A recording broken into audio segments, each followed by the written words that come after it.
Hello friends, मैं Janaki Nishad advocate एक नई वीडियो के साथ आपके सामने आया हूं।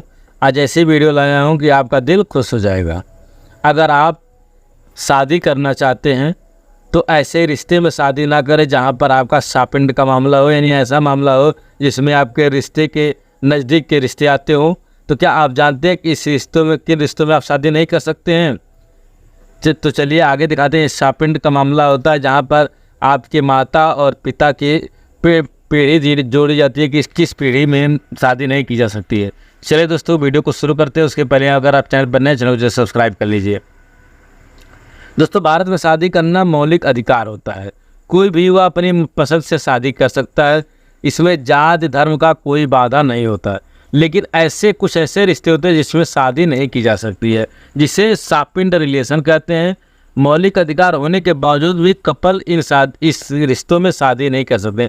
यानी ऐसे रिश्ते जिनमें नज़दीक का मामला हो, रिश्तेदारी का, तो उसे शापिंड कहते हैं, शापिंड रिलेशनशिप कहते हैं। इन रिलेशनशिप में आप शादी नहीं कर सकते हैं। आइए जानें वो कौन से रिश्ते हैं जिनमें कानूनन शादी करना दोष सिद्ध, शादी नहीं कर सकते हैं। ऐसे रिश्ते जिसमें शादी ना की जाए वह शापिंड नातेदारी कहलाती है। शापिंड का मतलब होता है लड़का लड़की का खून का करीबी होना, यानी ऐसा रिश्ता जो बहुत ही करीबी हो, जिसमें भाई बहन, चाचा भतीजा, मौसी भांजा जैसे डायरेक्ट रिश्ते होते हैं। यानी आप भाई बहन शादी नहीं करता है, चाचा भतीजी शादी नहीं करता है, न कर सकता है, मौसी भांजा के साथ शादी नहीं कर सकती है। ये शापिंड रिलेशन में आते हैं। इसके अलावा और भी कई रिश्ते हैं जिनमें शादी नहीं की जा सकती है और कोर्ट मैरिज भी संभव नहीं है।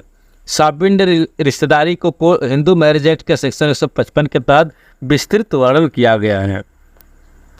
आइए हम जानते हैं शापिंड नातेदारी को कैसे पहचानेंगे। दोस्तों समझ लीजिए, पिता की तरफ से 5 पीढ़ी और माता की तरफ से 3 पीढ़ी को शापिंड नातेदारी मानी जाती है। यानी पिता की तरफ से 5 पीढ़ियाँ ऊपर की तरफ और माता की तरफ से 3 पीढ़ी ऊपर की तरफ को शापिंड रिलेशन माना जाता है। यानी कि लड़के की 5 पीढ़ी का अनुपुरुष दादा परदादा और की शादी रिश्तेदारी में शादी नहीं हो सकती है। ठीक वैसे ही माता की तरफ से 3 बार गिना जाता है। यानी माता की अग्र पुरुष दादा परदादा तक ही 3 रिश्तों में शादी नहीं की जा सकती है।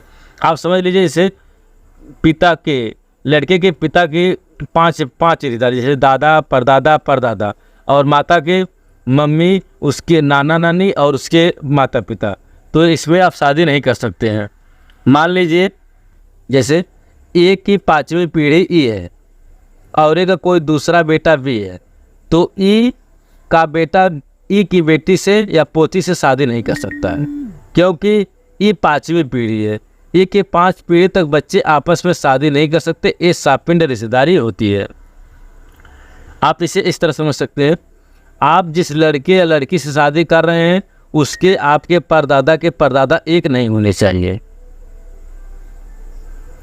दूसरी बात, ऐसे अगर माता की तरफ से रिलेशन में आप शादी के इच्छुक है तो उनके ऊपर 3 पीढ़ियाँ एक ही होती हैं, तो आप शादी नहीं कर सकते हैं। शापिंड रिश्तेदारी में कोई छुप कर शादी कर भी ले तो घर वालों के ऑब्जेक्शन करने पर शादी अमान्य घोषित हो जाती है।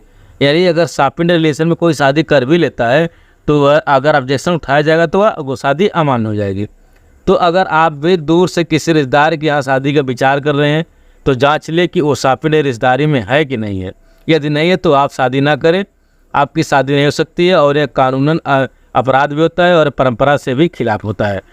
चलिए दोस्तों, आज की वीडियो में बस इतना ही। मिलेंगे किसी अन्य वीडियो में, तब तक के लिए आप चैनल पर बने रहें।